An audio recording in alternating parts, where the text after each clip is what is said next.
Okay, Assalamualaikum warahmatullahi wabarakatuh. So for this video, I'm going to continue for section B Pahang 2020 for trial, yeah, this year trial. Okay, so there are 4 questions from this section. You need to answer 4 questions from this section. So ada 5 sebenarnya, tapi I try to answer all. You can choose only 4 questions, okay? Okay, so for question 7, so soalan ni yang sepatutnya semua orang jawab. So this one I will go fast.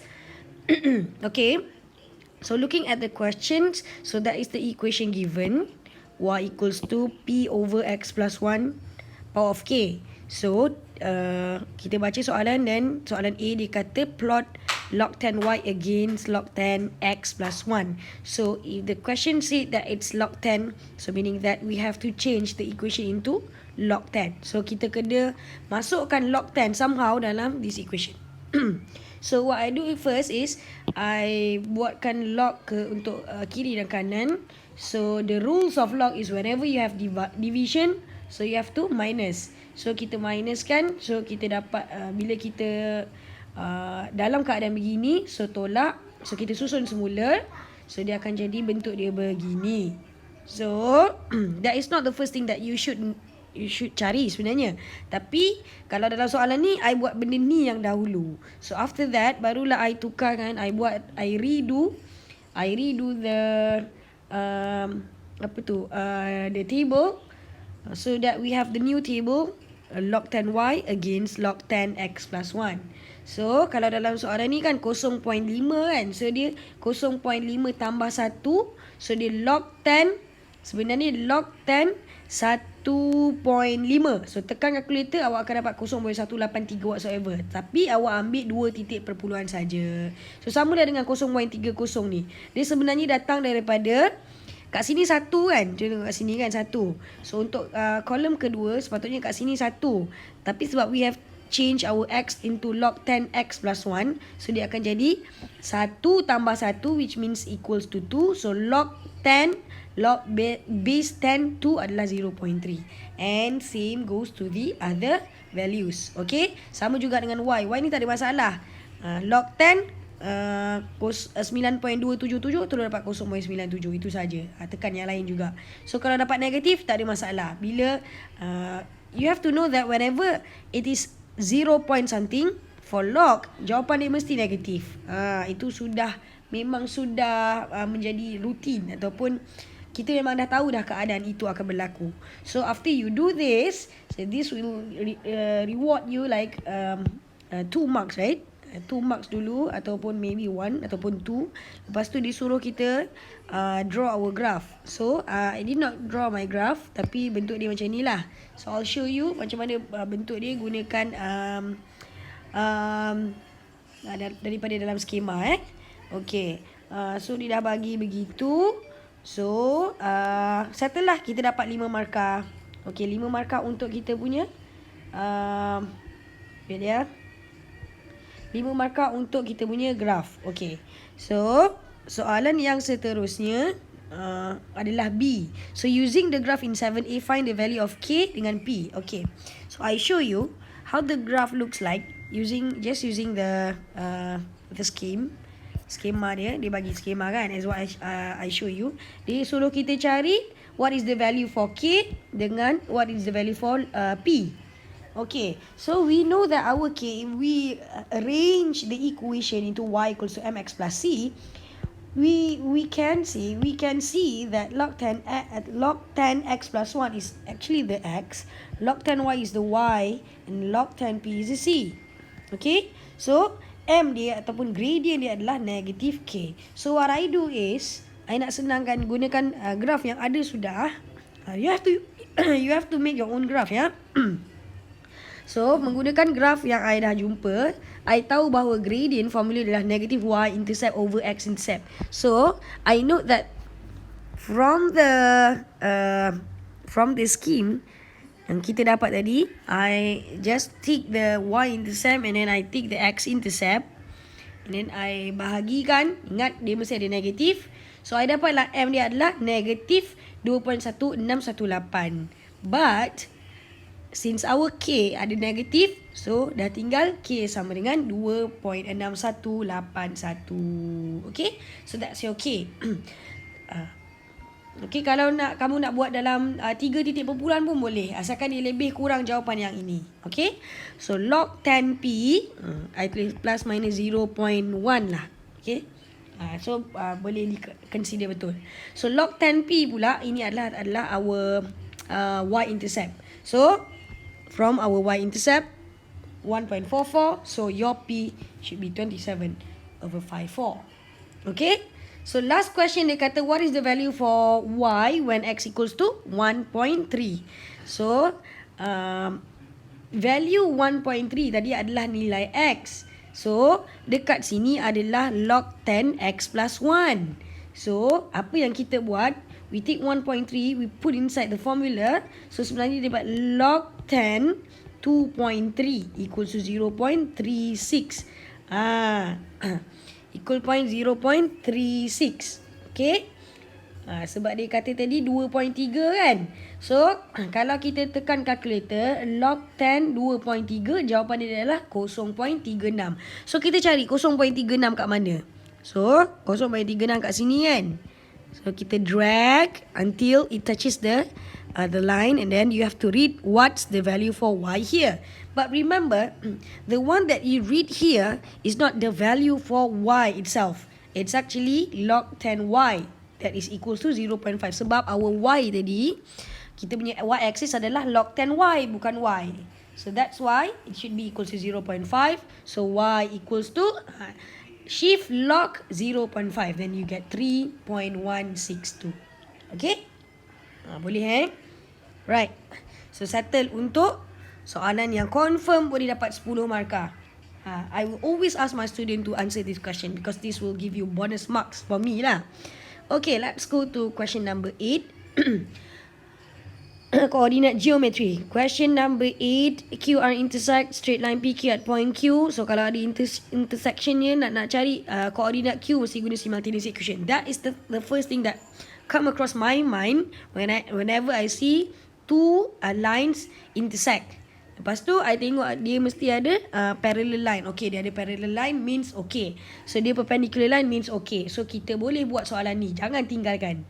Okay, first thing first, given that QR, line of QR is given by 3y minus 2x minus 19 equals to 0. So this is in a general form.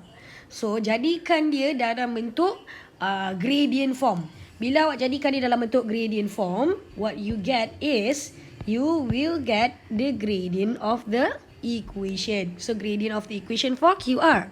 Kita dapat QR kat sini, gradient dia adalah M sama dengan 2/3. So because we know that these two lines are perpendicular, meaning that dia ada 90 darjah. Dia tulis kat sini kan.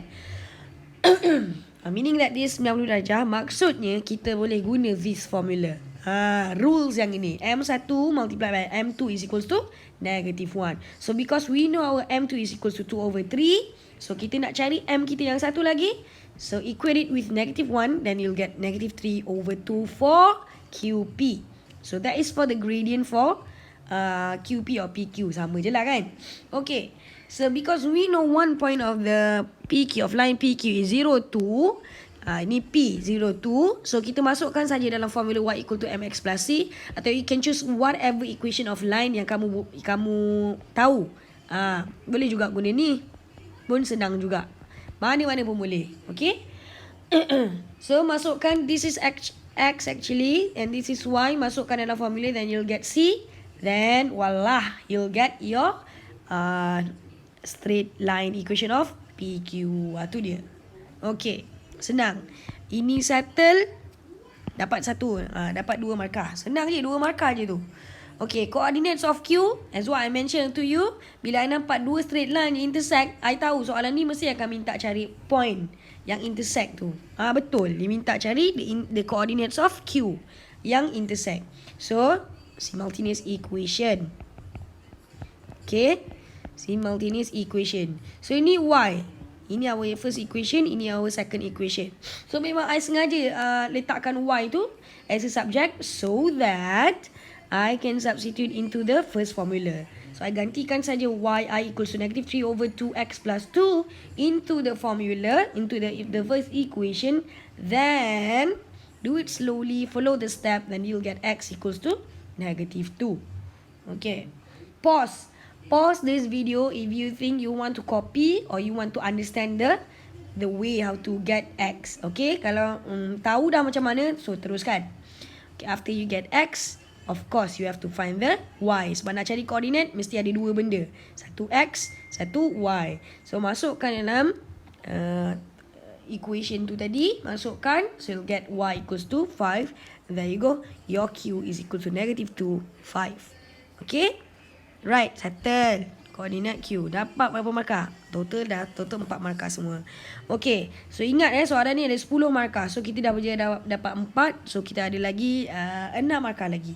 Okay. So soalan B dia kata PQ is extended to a point S. Tu dia bagi koordinat negatif 5, 19/2 such as PQ to PS equals to M minus N. So I tahu bahawa PQ adalah M. Tapi dalam masa yang sama PS pula adalah N. So kalau kita nak gunakan formula segmen, ratio, gunakan ratio segmen tu kan. So kita kena cari berapa dia punya ratio untuk QS, satu segmen. Segmen satu dengan segmen yang kedua. So sepatutnya sebab dia kata ini semua total ni adalah N, so I do is N minus M. I sengaja equatekan dengan P sebab I tak nak susah nanti N, M kan. So I letak P saja. Okay, I tell you why. Okay. So sebab kita ada the coordinate for the coordinate that divide the segment. So just using that formula, it's already in your formula given yang kat depan sekali kan. So masukkan saja, crosskan saja. I'm not going to show you further about this. I know you really understand on how to do this. So dia cross kan, dia macam ni pergi sini, ini pergi sini. Okay. So masukkan dalam formula. So sebab I kata I nak equate dengan P tadi supaya senang sikit, I tak nak banyak-banyak kat bawah ni, so dia jadi M tambah P. So kat bawah pun akan jadi M tambah P. Okay, ataupun boleh tulis N kan. Okay, so masukkan and then I pick only one. I choose only one. Kenapa I choose one? Sebab I compare it only with one coordinate sajalah. So negatif 2 ni sepatutnya dia sama dengan negatif 5 per M tambah P. And another one is 5 ni is supposed to be same with this coordinate. Yang satu lagi yang Y dia. Okay, so let's compare the purple one, the purple circle yang ni kan. Negatif 5M per M tambah P equals to negatif 2.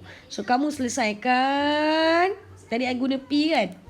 Mungkin ada yang selesa, Miss tak naklah guna P. Okay, boleh, awak boleh guna N tolak M. Tapi sengaja I gunakan P supaya tak banyak sangat, supaya I tak pening nanti. So masukkan P. So P kita tadi I dah equate P I tadi adalah sama dengan N tolak M. So at the end of the jalan kerja tadi, ini I bawa pergi sebelah sana, lepas tu I multiply sama-sama. So yang M pergi dekat M kan. So jadi 3 negatif 3M. Tengok betul ke salah ni? Oh betul lah, betul 3M. Sebenarnya dia jadi macam ni, negatif 3M sama dengan negatif 2M sama dengan negatif 2P. Tapi sebab negatif dia dah buang kan. So dia jadi 3M sama dengan 2P. So dah buat begitu, I masukkan, I gantikan semula my P to be N minus M. So I buat sekali lagi, negatif 2M I pindahkan pergi sebelah. So dia jadi 5M. So masukkan, dia memang akan jadi bentuk macam ni, 5M sama dengan 2M. Tapi this is actually the ratio that we want for M to N. So bentukkan dia dalam bentuk ratio semula. Then there you go, M to N is equals to 2 to 5. Okay, easy right? Mudah saja sebenarnya. Cuma dia sengaja bagi susah sikit lah. Tak susah pun boleh jawab. Okay, next question. Question C, where dia kata distance from point Q is always 5 cm. So there's a point P yang move such as distance from point Q is 5 unit. So yang ini C. Lama yang C mana? Oh, yang sini. Sekejap. Oh, tak habis lagi. Habiskan. Okay. Tak habis lagi yang B2 kan. Suruh cari area of triangle PRS kan. Okay, yang ini mudah. PRS. S katakanlah kat sini. Okay, kita sudah tahu apa koordinat P. Kita sudah tahu apa koordinat S. S kita dia dah bagi tadi. Negatif 5. 19/2. Okay, so masukkan saja dalam area. Nak cari area dalam koordinat geometri. Masukkan saja. So, I rather put yang kosong di depan. Ni start dulu kosong. So, supaya kita end pun kosong juga kat belakang. So, kira-kira kamu akan dapat 65/4. So, it just require like 2 marks. So, jadi jangan ambil terlalu banyak masa. Okay. Right. So, ni baru pergi question C. Okay. Question C that says that, ni distance. So, we are going to use formula distance. So, this is locus. Loci. So, dibagi distance. Distance adalah 5 units. And do it slowly. Masukkan dalam formula. We see that there's 1 point, iaitu T. Ada 1 point T yang kita tak tahu kat mana kedudukan dia. Dia sentiasa bergerak dengan jarak dia sentiasa 5 unit daripada Q. Maksudnya, kalau inilah point Q. So, T ni probably dia ada kat sini. Dia ada kat sini. Dia membentuk satu bulatan. So, kita nak cari dia punya jarak sentiasa 5 cm daripada Q kan. 5 unit pada Q kan. So, sebenarnya dia membentuk circle. So, kita tak payah fikir apa bentuk dia. Yang kita tahu adalah distance dia sentiasa 5 unit. So, masukkan dalam formula distance. Okay, masukkan dalam formula distance. So, X tolak negatif 2. Tolak negatif 2. Lepas tu kuasa 2. Tambah Y tolak 5 kuasa 2. Nak hilangkan square root, kita bawa pindah dia pergi sebelah. Atau kita kuasakan 2 kiri dan kanan. Then you'll get 26. Okay. So, dah dapat tu. Kemudian, selesaikan. So, this is the equation of locus. Jangan fikir lagi apakah nilai X, apakah nilai Y. When the question said that find the equation of the locus, so that will be your equation of locus. Okay? Right. Siap soalan nombor 8. Boleh jawab punya. Confirm boleh jawab. Alright. Yang ini kena tarik nafas sikit soalan nombor 9. Mesti ramai tertunggu-tunggu macam mana nak jawab soalan nombor 9 ni. Okay. So for question 9. Kita tak biasa tengok dia ada tangent 3x kan. Tapi kita tahu kalau guna tangent 3x ni, kita boleh pecahkan dia menjadi tangent 2x tambah x. Formula apa yang kita nak guna ni? Okay. Okay. I kena pergi kat formula lah kot. Kejap. I'll show you the formula. Okay. So, from this one. Yes. Sebab dia 3x means that dia adalah unknown yang sama. 3x. Kalau dalam nombor 11 ni, formula dia A tambah B. A ni lain, B ni elemen yang lain. Tapi dalam kes ini, 3x, dia adalah satu variable yang sama. So, tak apa kalau kita pecahkan pun. So, dia akan jadi 2x plus x. Sama lah kan? 2x tambah x sama dengan 3x. So bila kita pecahkan, let's just follow the rules. Okay, so which is tangent 2x tambah tangent x per dengan 1 tolak. Sebab dia tambahkan tadi. So kita gunakan formula yang simbol yang atas negatif. Tolak tangent 2x tangent x. Okay, wow, miss macam mana ni? Alright. Tak apa, slowly. Kalau kita buat slow-slow, mesti kita dapat jawapan. Okay.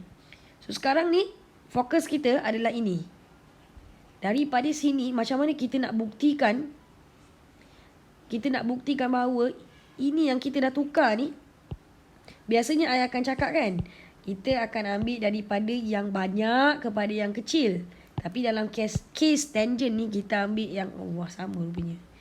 Tapi dalam case tangent ni, kalau kita tukarkan daripada yang banyak, yang kompleks ni kepada simplify, kita jadi susah. Okay, sebab sebenarnya I dah try dululah sebelum nak ajar you all ni kan.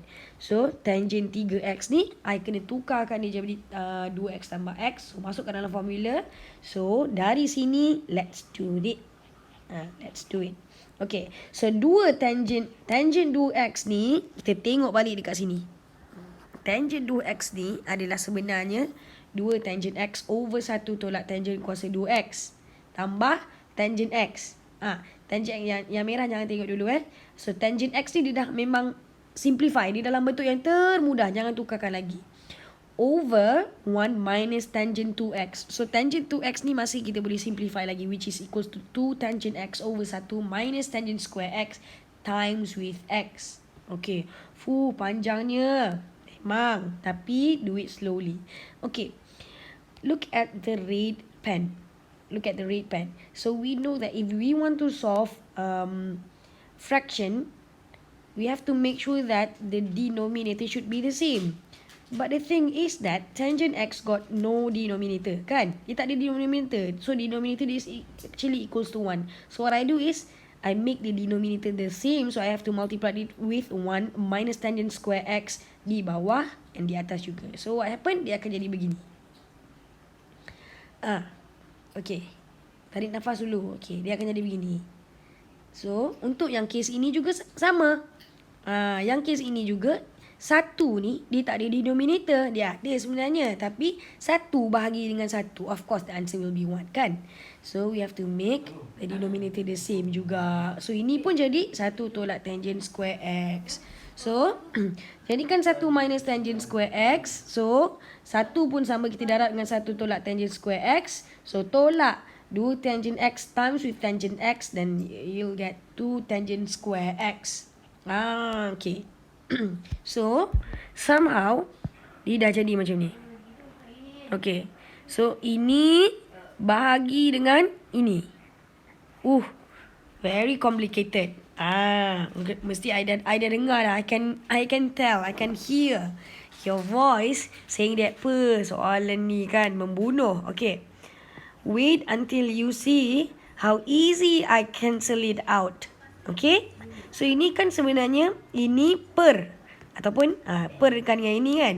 So kalau dia bahagi, kalau fraction kita kena tukarkan menjadi darab. So bila jadi darab, yang ini akan jadi ke atas, yang ni numerator akan turun di bawah. So kita pun cancel out. So bila kita cancel out, tinggal yang ini dan yang ini. So kita expand slowly. Dan kamu akan dapat 2 tangent x tambah tangent x tolak tangent kuasa 3x over, ni tengok ni, negative tangent square x minus 2 tangent square x is equal to negative 3 tangent square x. So, do it slowly and you somehow, you akan dapat jawapan dia ni sama dengan apa yang kita nak cari, iaitu this one. So, proved. Okay. Jangan pening-pening. Kalau dalam banyak-banyak soalan, dalam 10 soalan, mungkinlah ini salah satu yang susah sikit. Tapi masih boleh dapat jawapan. Jangan tinggalkan terus. Okay. Right. Selesai. Tarik nafas. Okay. Okay. Me too. I pun nak tarik nafas juga. Okay. Sekarang B. Kita sketch the graph of y equals to 1 minus tangent 3x for 0. The limit is until 0 to pi sahaja. Okay, ini penting. When you know the limit, then awak takkan silap. So, what I do first is, I don't like to see benda yang asing ditambahkan, dia duduk kat depan. Sebab our mission is untuk kita faham what is the how does tangent, how does sine and cos looks like. So that is our objective. Kita nak bina that graph. So barulah kemudian kita tambahkan 1 ke, tambah 2 ke, tambah whatever. So itu datang kemudian. So that's come later. So what I do first is, I redraw, I buat dulu apa dia tangent 3x. Tangent 3x maksudnya dia ada 3 kali pusingan. Dia berpusing 3 kali. So, kalau ikut bentuk tangent yang biasa, bentuk dia macam ni je. 1, 2, 3. Macam ni je. Okay. So, sebab dia kata 3 kali, so maksudnya ada 3 benda yang sama. Okay. So 3 benda yang sama. Yang terakhir baru kita letak 2 pi. Kalau kita buat graf, memang itu yang kita perlu tahu. Okay. Tapi dia nak cari negatif tangent 3x. Yang I draw ni adalah tangent 3x. So apa yang salah? Bukan apa yang salah, apa yang kita kena add. So sebab dia negatif, so kita kena reverse ataupun kita kena terbalikkan graf ni. So kalau kat sini tadi ke atas kan positif, so dia akan jadi negatif. So kalau sebelah sini tadi, so dia akan jadi terbalik pula. Okay. Yang bawah ni akan naik atas, yang atas dia akan terbalik lah. Yang ni akan pergi sini, yang ni akan turun ke bawah. Dia jadi macam ni lah. Okay. Sebab dia kata limit dia sehingga pi sahaja. So macam mana kita nak tahu pi tu dekat sebelah mana? Okay. Find the center of the graph. Graph kita yang asal ni. Mana center dia? Okay. Nak cari center. Ini dengan ni sama. Ini dengan ni kita cut. Ini dengan ni kita cut. Sama kan? So center dia adalah di kawasan ini. So di tengah-tengah pi. So kita buang ni. Kita transferkan dia jadi y sama dengan negatif tangent 3x. So dia dapatlah macam tu bentuk dia. Ada 4 kolom. 1, 2, 3, 4 kolom. So lepas tu, to add equation dia ni, dia minta kita tambahkan dengan 1. So bila kita tambahkan dengan 1, so apa yang berlaku, dia shift sikit naik ke atas. So kalau tadi kan dia start dengan kosong, so dia akan shift naik ke atas 1. So sama juga yang ni tadi kan. So sini kosong, sini kosong, sini kosong. So bila kita tambah dengan 1, dia akan naik ke atas. So dia naik ke atas, dia jadi macam ni. Okay. So inilah dia graf yang kita nak cari, which is y equals to 1 minus tangent 3x. Okay. Right. Selesai. Okay. Selepas kita dapat ini, kita tengok soalan seterusnya. Oh, 7 markah ni Okay. Baru 5 markah guys. Baru 5 markah. So lepas tu dia kata, hence using the same axis, sketch a suitable straight line to find a number of solution. For the equation of 2x over pi plus 3 tangent x minus tangent cube x over 1 minus 3 tangent square x. Kat mana kamu nampak ni sebenarnya tadi ni? Where do you find this one? Kat mana kamu nampak ni? This is actually here, right? Kat sini lah. Sama dah, miss. Betul. So, dari situ, tangent 3x ni juga kamu nampak kat sini, betul? Okay. So, from this equation, y equals to 1 minus tangent 3x. What I did is, jadikan tangent 3x ni sebagai dia punya subject. So, tangent 3x equals to 1 minus y. So,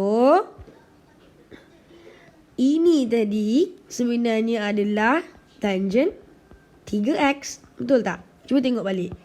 Ini ni tadi adalah tangent 3x. Betul kan? So, tangent 3x ni pula adalah sama dengan 1 tolak y. So, from the equation yang dia bagi ni tadi, what I do is, I masukkan tangent 3x yang dia bagi ke atas ni, dia adalah sama dengan 1 tolak y. Daripada sini daripada equation yang ni, yang kita kena cari, kita kena buat graf tadi tu. Okay. So, and then barulah you jadikan y as the subject, and you do this magic box. Okay. Bila kamu buat magic box ni, ada 2 point saja yang penting. Atau nak buat lebih pun tak apa. So for me to be safe, I buat 2 point saja. X sama dengan kosong dengan X sama dengan pi. Adalah titik maksimum yang kita ada dekat dalam graf kita tadi kan. So bila kita replace X equal to 0 into this formula, then kita dapat Y sama dengan 1. Bila X sama dengan pi, so Y kita sama dengan 3. So let's take a look at our graph back. So kat sini 1 tadi. So I anggarkan bahawa my Y, my Y yang 3 tadi berada kat sini. Okay. So tadi kosong dengan 3. So gariskan yang hubungkan dia bersama kosong dengan 3 tadi. then you will see that your line, your straight line touches the graph at 4 point. 1, 2, 3, and 4. So that means that the number of solution is 4. Okay? Boleh? Okay, bagus. Boleh Kalau tak boleh, cuba lagi untuk try jawab. Kalau tak boleh juga, Miss, tak boleh lah, Miss. Okay. Let me help you, tell me, text me. Maybe lambat sikit jawab, tapi I akan cuba juga untuk jawab yang mana you tak faham, okay? So, question number 10. I think this one will be the last one, right? Oh, bukan. Ada satu lagi untuk section B. Okay. Soalan nombor 10. So, dia kata kita tuliskan dulu semua formula ataupun semua benda yang ada dalam information given from the question. So, 10. Soalan dia kata, there are 352 students set for exam. The marks obtained is normally mean standard deviation 5. Okay, I keluarkan dah. So, find the value of mean if the probability of a student choose at random get marks less than 58. Dia dah dapat 58. So, probability dia adalah 0.3085. Ni probability dia. 0.3085. So, I change it to binomial kepada Z score. So Z I akan jadi formula dia yang ni. X kita tadi 58. So 58 minus mean kita tak tahu equals over 5. So dia kata nilai dia adalah 0.3085. Okay. Some of you might ask me, Miss, kenapa tak dekat sini, Miss? Kenapa dia tak dekat sini? 0.3085. Okay. I ask you one question. Kalau I kalau I highlightkan semua, kalau I lorikkan semua, area dia ni sepatutnya equals to 1. Agak-agak lah kalau dia punya K ni ataupun nilai yang kita nak cari ni adalah dekat depan ni, agak-agaknya sesuai tak dengan area dia 0.3085? Tak sesuai kan? Tak sesuai sebab apa? Sebab kalau nilai dia dekat sini ni dah nak sampai 1 ni, dah nak sampai habis. Kalau I potong ni, kalau I lorikkan sebelah sini, dah dapat 1 dah area. Area semua ni dah dapat 1. So tak logik dia berada K, dia berada dekat kawasan ni. Dia mesti berada dekat kawasan yang negatif. So kalau K dia dekat sini, logik lah area dia 0.3085. So that's why I kena padam ni. Nanti korang ingat ini pula jawapan dia kan.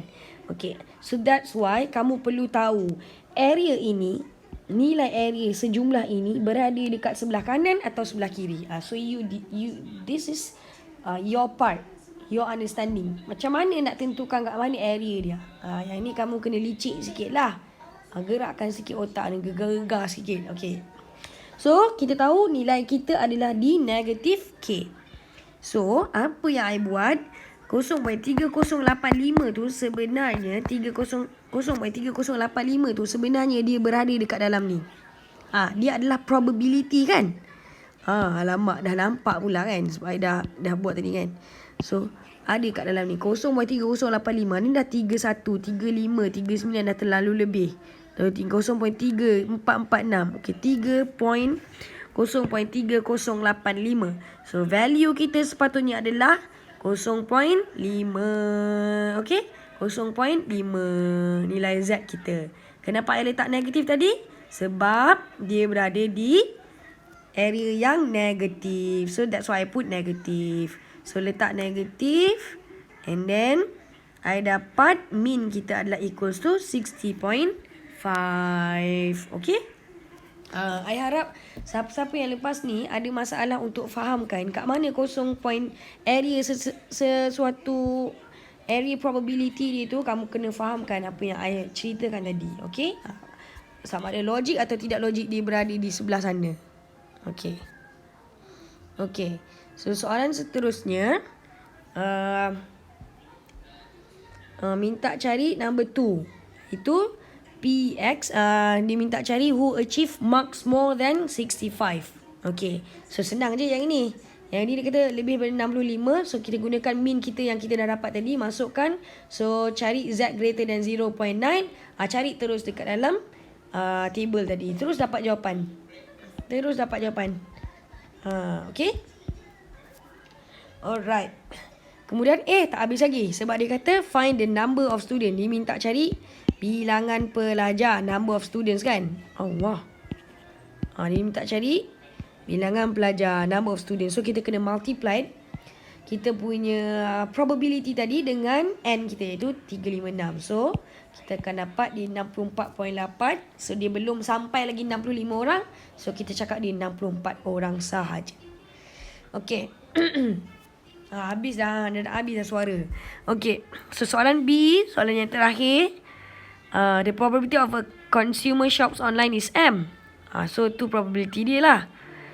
A sample of 6 consumer are chosen at random. Okay, find the value of M if the probability that none of the consumers shop online is 1/7 to 9. Okay, so dia nak cari berapakah probability dia orang yang shop online. So, apa kita buat? Kita cari dulu PX sama dengan kosong tadi. Dia kata tak ada orang yang shopping online kan. So, 1/7 to 9. So, masukkan dalam formula C. Combination 6C kosong, P power of 0, Q kuasa 6 equals to 1729. So kat sini kamu akan dapat Q equals to 6. So buatkan square root sepatutnya kamu ada Q sama dengan 61/729. So kamu akan dapat Q sama dengan 1/3. So dia minta cari probability untuk consumer yang shop online. Ini yang Q ni yang tidak shop online. So kalau yang shop online, kamu kena cari sebab P tambah Q is equals to 1. Sebab you know your Q is 1/3, maka nak dapat P adalah 2/3. Okay, last question. The probability that less than 2 consumers shop online.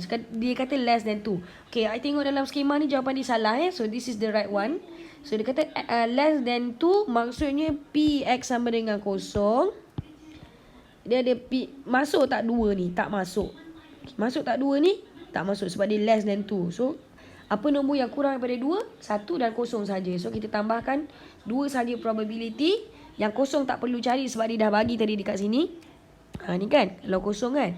Okey, kamu perlu cari probability untuk 1 saja. So 6C1, 2/3 kuasa 1, 1/3 kuasa 5. So dapat jawapan dia. Tambahkan dan kamu dapat 13/729. Okey, that's all for section B. Kita akan jumpa lagi dalam section